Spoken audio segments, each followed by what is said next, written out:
ঢাকার নিউটন সাহেবকে নিয়ে একটি সংবাদ দেখলাম।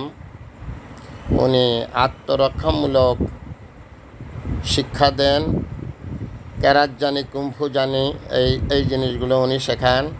ওনার বয়স 65 বছর এবং উনি নারীদেরকে প্রলুব্ধ করেন যদি তার ওখানে এই কাজগুলো তারা শেখে তাহলে তারা জব পাবে, প্লাস তাদেরকে কিছু টাকা পয়সা দেওয়া হবে, তাদেরকে অর্থনীতিতে কিছু সাহায্য করা হবে। অর্থেরই প্রলোভন যেটাকে বলা হয়।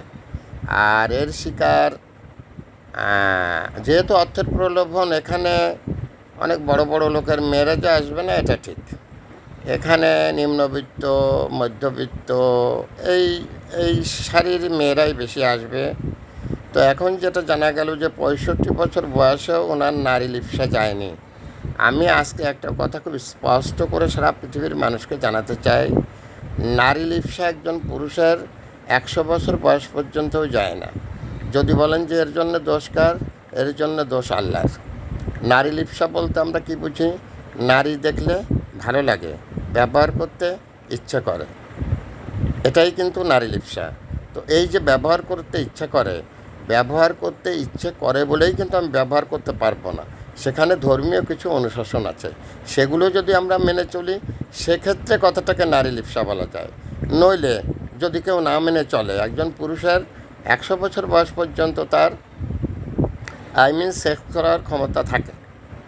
সো এক্ষেত্রে মেয়েদের আরও যে ব্রিফ শুনলাম, যে সমস্ত মেয়েরা এর শিকার হয়েছেন তারা বলছে যে আমরা তো যাই হোক মোটামুটি আমাদের একটা বয়স হয়েছে, কিন্তু আমাদের চাইতে যারা ছোটো 5-6-এ পড়ে তারাও যখন তাদেরকেও ওই সে ব্যবহার করে, এতে তাদের কি অবস্থা হয়। এভাবে একটা মেয়ে প্রতিক্রিয়া জানালো এবং এই মেয়েটি জানালো যে সুরায়া নামে একটি মেয়ে, ওরা যখন ড্রেস চেঞ্জ করতে যখন ওয়াশরুমে ঢোকে তখন উনিও সেই সাথে ঢুকে পড়েন।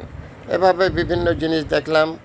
তো দুঃখ পাইনি এর জন্য যে এটা হচ্ছে সামাজিক অবক্ষয়।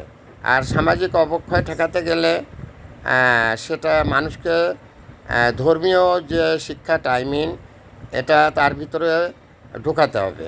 আল্লাহ আছেন, আল্লাহর নবী আছে, ভালো এবং মন্দ এই দুটো পথ তাকে জানতে হবে। যখন মানুষ এই ধর্মীয় শিক্ষা থেকে সত্য মিথ্যার পার্থক্য করতে পারে না, তখনই কিন্তু তারা খারাপ কাজে জড়িয়ে যায়। এর জন্য 65 বছর বয়স কোনো লাভ নেই। আমার বলার মূল উদ্দেশ্য, একজন পুরুষের সেক্স করার ক্ষমতা 100 বছর বয়স পর্যন্ত থাকে। তো এটাকে তার খারাপ দিক বলা যাবে না। খারাপ দিক তখন বলতে হবে যখন সে এটাকে নিয়ম বহির্ভূত কাজে লাগাবে, তখন সে দোষী, সেজন্য তাকে বলা সম্ভব। সো আমি যে কথাটা বলতে চাই, এই লোভে আপনারা পড়বেন না।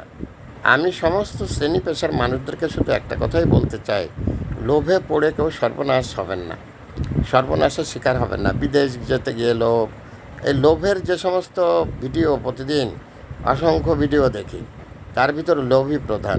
মানুষ অত্যন্ত লোভী, সে খুব শর্ট টাইমে বড় কিছু হতে চায়, অথবা যারা মনে করে যে খুব তাড়াতাড়ি কিছু টাকা পয়সা পেয়ে যাব, টাকার জন্য নিজেকে এভাবে শেষ করে দেবেন না। টাকার প্রয়োজন আছে, তবে তার ভিতরে নিয়ন্ত্রণ রেখে প্রসিড করতে হবে বলে আমি মনে করি। আর নাতিনাতনিদের বলি, যারা আমার নাতিনাতনির বয়সী যারা আছো তাদেরকে বলি, তোমরা তোমাদের শরীরকে নিজেরা বাঁচিয়ে রাখার চেষ্টা করবে। তোমরা একজন পুরুষ মানুষ বুড়ো, তুমি মনে করলে যে বুড়ো মানুষ উনি নিশ্চয়ই খুব ভালো না, বুড়ো হলে যে ভালো হবে এমন কিন্তু কোনো কথা না। উনিও সুযোগ পেলেই তোমার সেন্সিটিভ স্থানে হাত দেবে, কারণ এটা তার ভালো লাগার একটা বিষয়। সো আমি যে কথাটা বলতে চাই, তোমরা যারা আমার নাতিনাতনিরা আছো, যারা কিশোরী, যারা যুবতী কুমারী,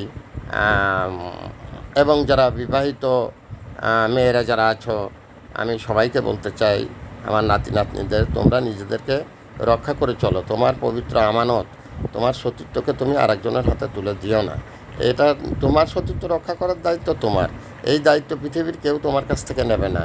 আর সমাজ তোমাকে কতটুকু সাহায্য করবে সেটা সমাজে চললেই তুমি বুঝতে পারবে যে তুমি কী সাহায্য পাচ্ছ। অতএব নিজের সেফটির জন্যে নিজেই চেষ্টা করো। দ্যাটস অল আর ইওর অনার। আর রাষ্ট্র তোমাকে যে নিরাপত্তা দেবে সেটা পরের ব্যাপার, আগে তুমি নিজেকে বাঁচার জন্য চেষ্টা করো। দ্যাটস অল আর your honour. Viral sir Mohammad Fakhrul Alam master, বিনা বেতনের পারিবারিক পাঠশালার শিক্ষক। মোবাইল কন্ট্যাক্ট নং 01935204804। Thanks a lot.